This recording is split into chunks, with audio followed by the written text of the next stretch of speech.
Underrated and overlooked players, top 5 headed into the spring/summer. I'll let you start, Craig. What you got? All right, my first one is Rashadtrell from New Hampstead.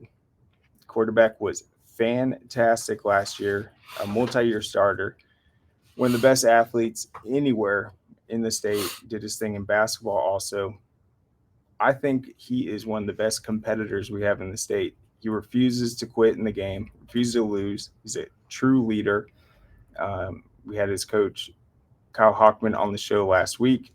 Coach Hockman was a former coach at McEachern. His son Bailey ended up going to Florida State, then NC State. So he's coached some great quarterbacks. He's always had a ton of speed on his roster, even at McEachern. And I feel like their offense this year is going to hit the next level. And Rashadtrell he's getting a lot of recruiting attention right now, and it's about the arm velocity. He has a special zip on the football. I actually saw a comparison this last week. It was him and Patrick Mahomes both clocking in at 62 miles per hour. Sheesh. Yeah. Sheesh. So that's a fast football to catch, but he's got all the skill set, and I think last year really prepared him just making that big run. All those, I think in previous years, New Hampshire was a team you could look at. It's like, man, they're right there, but they tend to lose those close games. Maybe that's a depth issue. But now, last year, they turned the corner, won a lot of thrillers at the end of the game. And I feel like Rashad is that leader they need, and I think he's poised for a huge senior season. I agree with you, Craig. That's a good one. I was not thinking of that one. Definitely a good point out by you. That's one to watch, y'all. New Hempstead, Rashawn Truell. Mine is going to go to Langston Hughes. Got to go with the running back, Carson Baker. I can't wait to see what he does this season. It's going to be one of their lead tailbacks. It's going to take a big role this upcoming year for them. Obviously, he's going to be competing this weekend in the state finals in track and field 4x100 relay. So I can't wait to see the step he takes forward, man. I know they're going to have him prepared and ready, has some pretty good size on him. But I think that's a player a lot of people are sleeping at the running back spot. It's going to have a big season. For sure. Yeah, Hughes is going to be a really interesting team to watch this year. People are going to sleep on him. They lose Prentice Air Nolan, but they're going to have so much speed on that team. It's unbelievable. Yes. And I feel like last year, the receivers, their timing was off in some of those games. I feel like they just need to I don't know, just get in sync, and that offense will return to form what we saw when they broke the state's all-time record.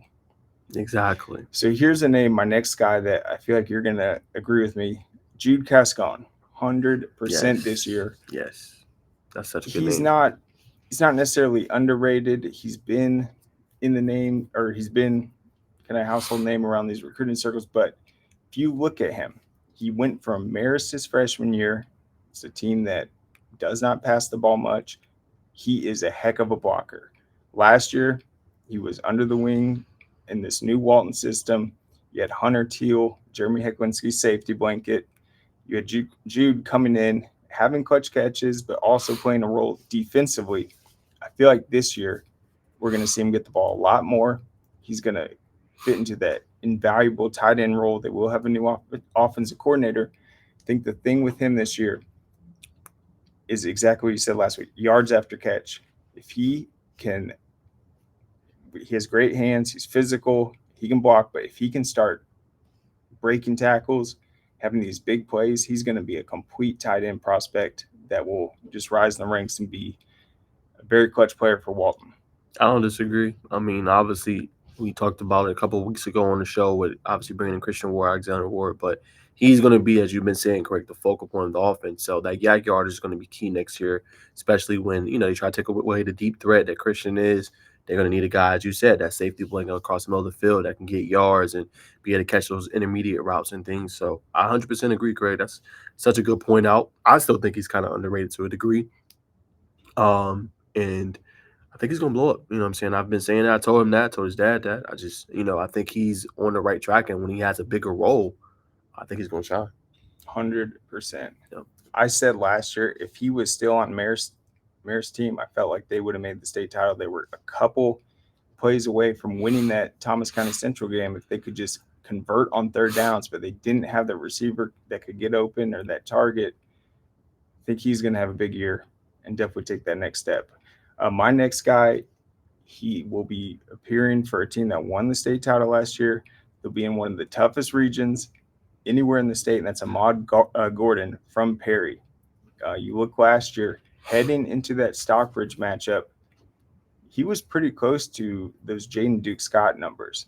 And when Coulter Gann, Perry's quarterback, went out with that, I think it was a thumb injury, Ahmad stepped up. What Coach Smith does so well at Perry since he's been there, there's years where they're the best rushing team in their classification. They put up massive numbers.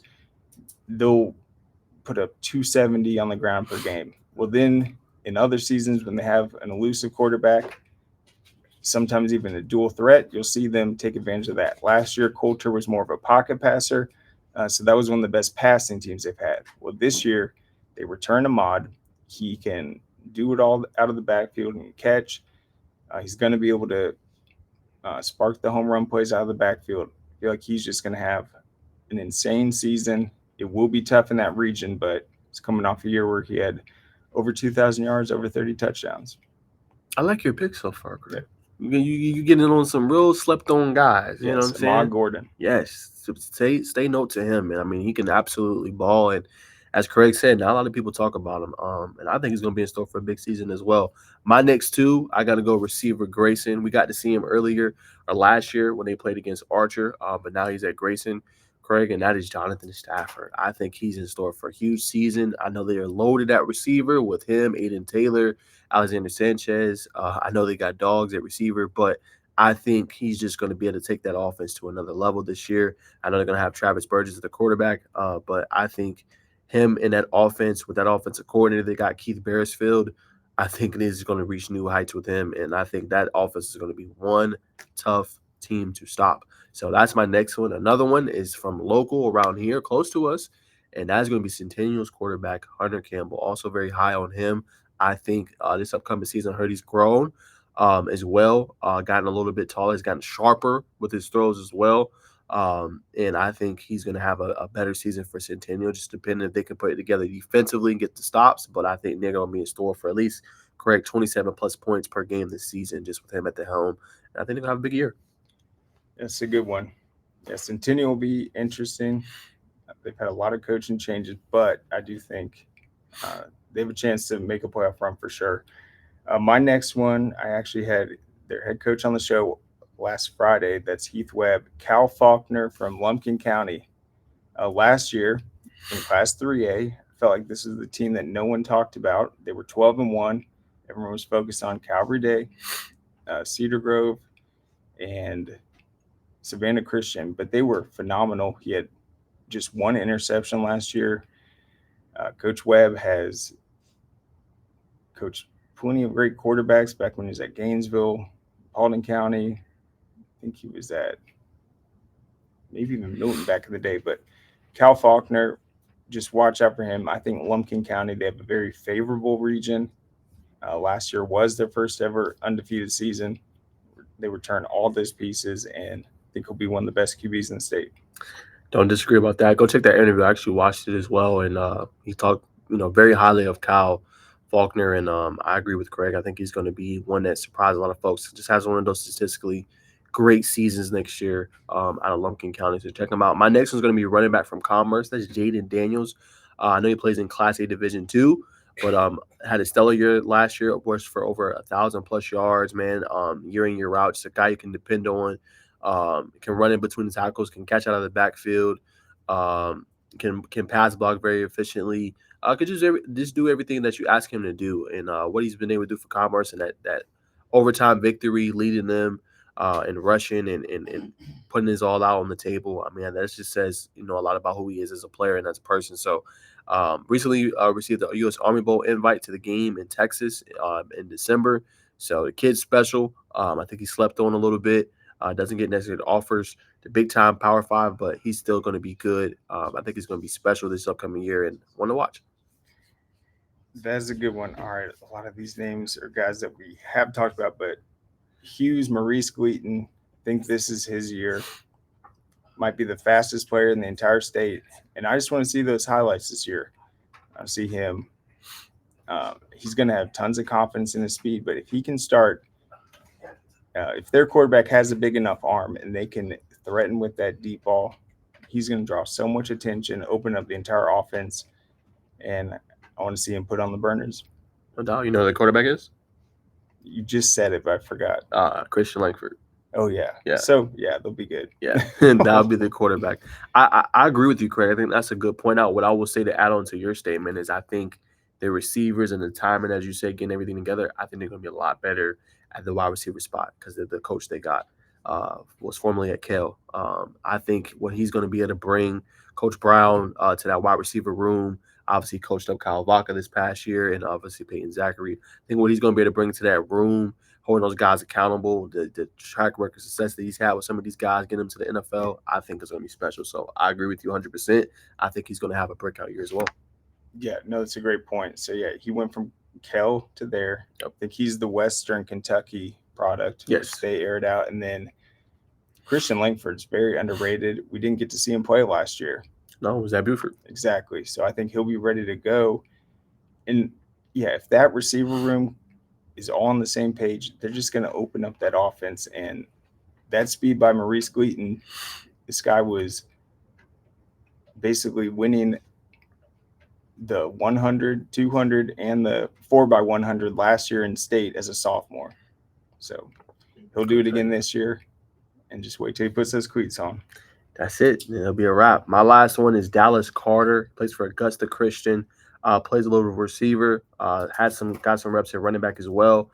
Also a great, I think DB as well. Peep the stat line, Craig. He had 661 yards receiving, 8 touchdowns. Defensively, 55 tackles, 9 interceptions, led the entire GHSA in the state of Georgia. So that's somebody that caught my eye as well. Dallas Carter of Augusta Christian, I think, is in store for another big-time season. Yeah, 9 interceptions is crazy. 9. Had 3 in one game. It's Cormani numbers right there. We'll see what happens this year if teams will still throw to him. But, yeah, that's huge. I definitely want to look at. And then my last one, CJ Givers. You've been hollering him for a while. Fellowship Christian. And why is he so good? Well, he has that home run ability. I mean, last year in the Corky Cal, I mean, he'll have games where he has 3 touchdowns of 70 or more yards. Last year, I didn't feel like they relied on him too much. Obviously, you got to manage some of his numbers, but I mean, he's going to be able to get it done this year. But I think it's just his big playability and breakaway speed.